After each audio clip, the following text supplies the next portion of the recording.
السلام علیکم، میں ہوں حنیف دوامی اور آپ دیکھ رہے ہیں میرا یوٹیوب چینل دا عوامی۔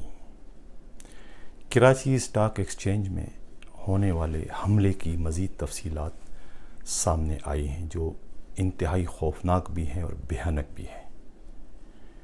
جو حملہ آور ہلاک ہوئے ہیں ان کا تعلق بلوچستان لبریشن آرمی سے بتایا جاتا ہے۔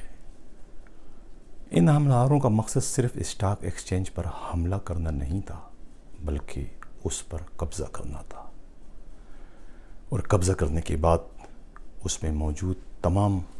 تاجروں کو یرغمال بنا کر حکومت پاکستان سے اپنے مطالبات منوانا تھا۔ ان کے مطالبے کیا ہو سکتے ہیں یا کیا تھے؟ کیا وہ بلوچستان کو آزاد کروانے کا مطالبہ کرنا چاہتے تھے یا اپنے زیر حراست دہشت گردوں کی رہائی کا مطالبہ کرنا چاہتے تھے، یا سب سے بڑے سزایاب دہشت گرد کلبھوشن کی رہائی کا مطالبہ بھی کر سکتے تھے؟ یہ ایک بڑا بھیانک، ایک خوفناک قسم کا سوال ہے جو پیدا ہو رہا ہے۔ یہ ان لوگوں کے نے یہ اطلاع دی ہے جو اس سارے معاملے کی جانچ پڑتال کر رہے ہیں، تحقیقات جو کر رہے ہیں، وہاں سے جو اطلاعات آئی ہے وہ میں آپ لوگوں کے ساتھ شیئر کر رہا ہوں کہ کچھ ایسے تانے بانے مل رہے ہیں کہ یہ جو دہشت گردی کا واقعہ ہوا ہے اس کے عزائم انتہائی خوفناک تھے، اور یہ کئی روز تک اس سلسلے کو چلنا تھا، جسے ہماری کراچی پولیس کی بہادری نے اور سیکیورٹی گارڈز کی دلیری نے اسے ناکام بنا دیا کہ چند منٹوں کے اندر ان دہشت گردوں کو ہلاک کر کے ان کے منطقی انجام تک پہنچا دیا، جس کے لیے کراچی پولیس مبارکباد کی مستحق ہے۔ ان کی جتنی بھی تعریف کی جائے کم ہے، کیونکہ اس طرح کے جو واقعات ہوتے ہیں اس کی اطلاعات پہلے ہی ایجنسیوں کو مل جاتی ہے، اور ایجنسیاں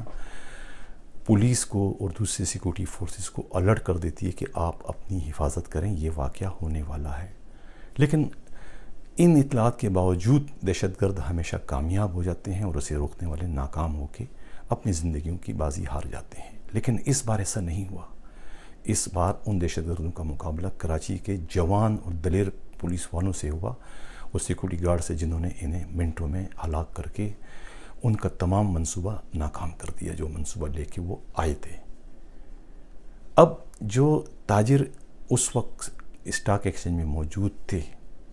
جو یا تو یرغمال ہونے کے بعد یا تو پولیس کے فائرنگ سے یا پھر خود ان دہشت گردوں کی فائرنگ سے ہلاک ہو جاتے ہیں، جو ان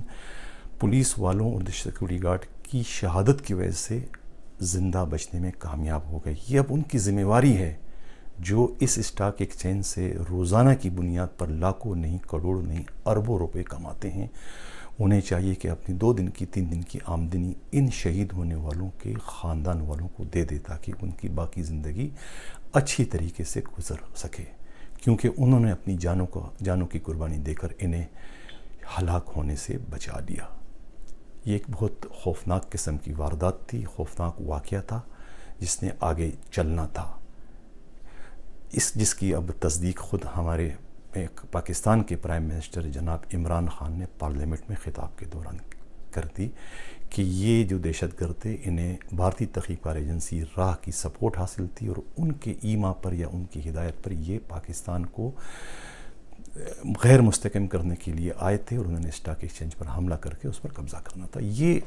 ساری صورتحال سامنے آ چکی ہے، اور یہ بڑی بھیانک قسم کی ایک واردات ہے۔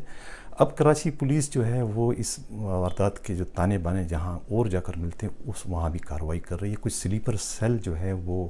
کراچی کے مضافات میں چل رہے ہیں، جہاں پر یہ ملزمان دہشت گرد ٹھہرے تھے، جہاں ان کا اسلحہ ڈم تھا اور جہاں سے اسلحہ لے کر آئے تھے، جو اس واردات کے بعد کچھ اور بڑی واردات کرنے کا ارادہ بھی رکھتے تھے۔ اب پولیس نے حرکت میں آ چکی، اور پولیس نے بہت سارے جگہوں پر چھاپے بھی مارے ہیں، جو میری اطلاعات ہیں کچھ لوگ پکڑی بھی گئے ہیں اور کچھ اور بھی انکشافات ہوئے ہیں۔ لہٰذا یہ جو واقعہ ہے اس میں جو پولیس والوں نے قربانیاں دی ہیں وہ قابل تعریف ہے، اس کی جتنی بھی تعریف کی جائے کم ہے، اور یہ انہوں نے ملزموں کو، دہشت گردوں کو ایسا پیغام دے دیا ہے کہ اب دہشت گردوں کو آسانی کے ساتھ کوئی اور نئی واردات کرنے کی ہمت یا جرت نہیں ہوگی۔ اسی کے ساتھ اجازت چاہتا ہوں۔ اللہ حافظ.